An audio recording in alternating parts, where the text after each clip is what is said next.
Bonjour et bienvenue sur votre site préféré enquêteplus.com qui vous propose la revue quotidienne de la presse sénégalaise, laquelle entre en ce vendredi 9 mars en campagne de second tour à la façon des candidats, c'est-à-dire mollement, et ses pages s'en ressentent.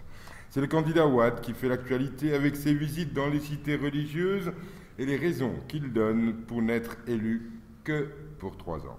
Le Soleil ouvre le banc et titre « Maître Wade sollicite des prières à Touba et à Tivaouane et veut rester sérieux en n'évoquant pas la visite de Wade à Béthio-Nambour ». Ce que n'oublie pas le Pays au quotidien qui titre lui « Démarrage du second tour au pas de charge, Wade béni par Touba, Tivaouane et Cherbetio ». C'est où Cherbetio? Réumi quotidien, lui, annonce à sa une, Wade obtient la bénédiction de Tivaouane et relate les confidences du chef de l'État au khalife général des Mourides. Je termine les chantiers de Touba dès que je suis réélu, et s'excusant presque d'avoir pas raflé le jackpot au premier tour en déclarant « Si j'avais gagné au premier tour, mes ennemis à l'extérieur auraient déstabilisé le pays ». Quel patriote, il a fait exprès de ne pas gagner.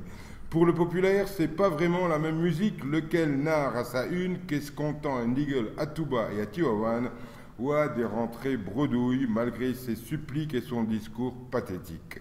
Dans le populaire, il est écrit que le candidat des Falles, visiblement affecté par la situation qu'il traverse, dira ensuite au calife général qu'il a la confiance des investisseurs pour la construction de l'aéroport de Diass et que s'il quittait le pouvoir, il risque de bloquer leurs investissements.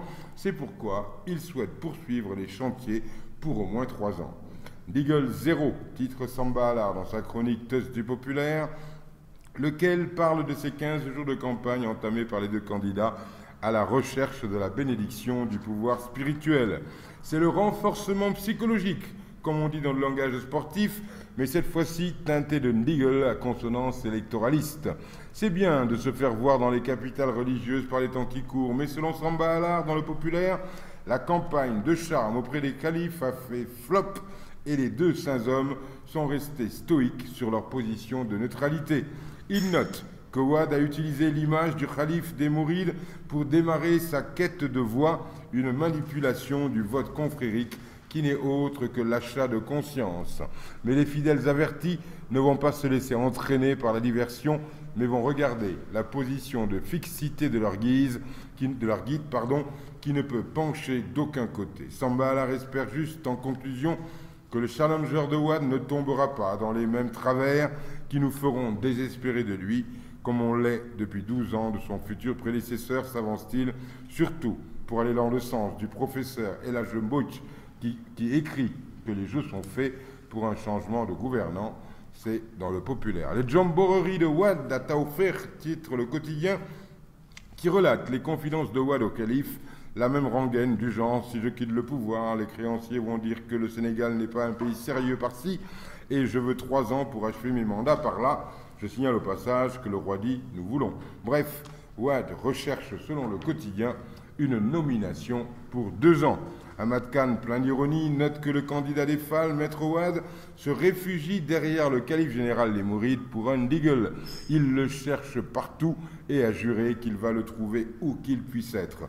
Serigne Cheikh Matiley a pris ses distances, sachant que Wade ne reculera devant rien pour obtenir cette consigne indispensable pour la survie de son fauteuil présidentiel et pour l'espoir et le rêve de son fils de lui succéder.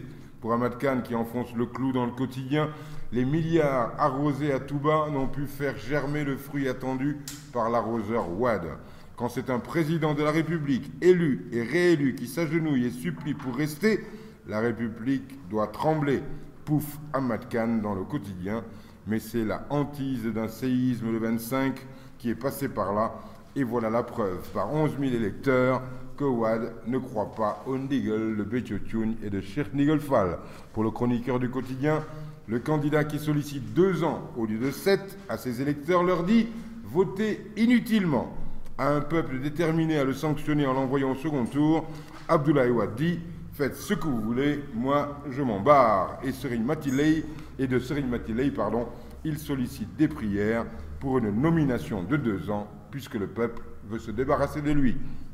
Walfadjri titre sur les non-dits de la visite de Ouaddatouba, à savoir une analyse froide de ses résultats électoraux dans le bastion mouride qui donne un implacable résultat.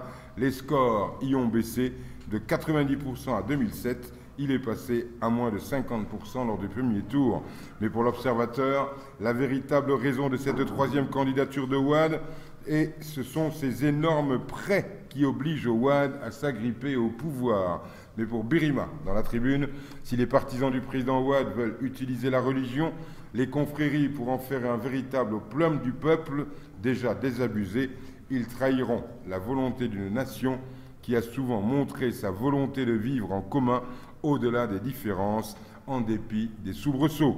Pour la tribune, le chef de l'État et les siens doivent nous préserver des dérives qui peuvent mettre le pays dans le chaos, et les échos et les incidents constatés ça et là sont loin d'être réconfortants. Un vrai lutteur doit savoir gagner ou perdre dans la dignité. Et Major Fall, dans l'éditorial qu'il a écrit dans Sud Quotidien, est navré que dans la pêche aux voix, Wade se détourne des valeurs fondatrices de la République laïque, démocratique et sociale. Il viole, selon Major Fall, leur sacralité constitutionnelle et choisit par conséquent une allégeance centrifuge forcément réductrice et préjudiciable à notre commun vouloir de vie commune qui se décline à travers notre devise nationale, un peuple, un but, une foi. Une qui va y réfléchir à deux fois avant de replonger dans la gueule des loups de la politique sénégalaise, c'est Léna Sène qui accorde une interview exclusive à Enquête et y crache à la une ses vérités. Si c'était à refaire, si Idi avait battu campagne normalement, et si ceci, et si cela, Léna Sène tout en jambes dans Enquête où elle évoque toutes les questions en évitant d'ouvrir une fenêtre sur sa vie privée, tandis que Abindour déclare « Nous ne voulons pas de première dame tout babée », alors qu'elle-même sur la photo est en mèche naturelle blonde et maquillage hollywoodien. Cherchez l'erreur. Le résumé de la schizophrénie sénégalaise. Bonne lecture, à demain, même endroit, même heure, même motif, même punition. Enquête plus, c'est plus d'infos, en mieux.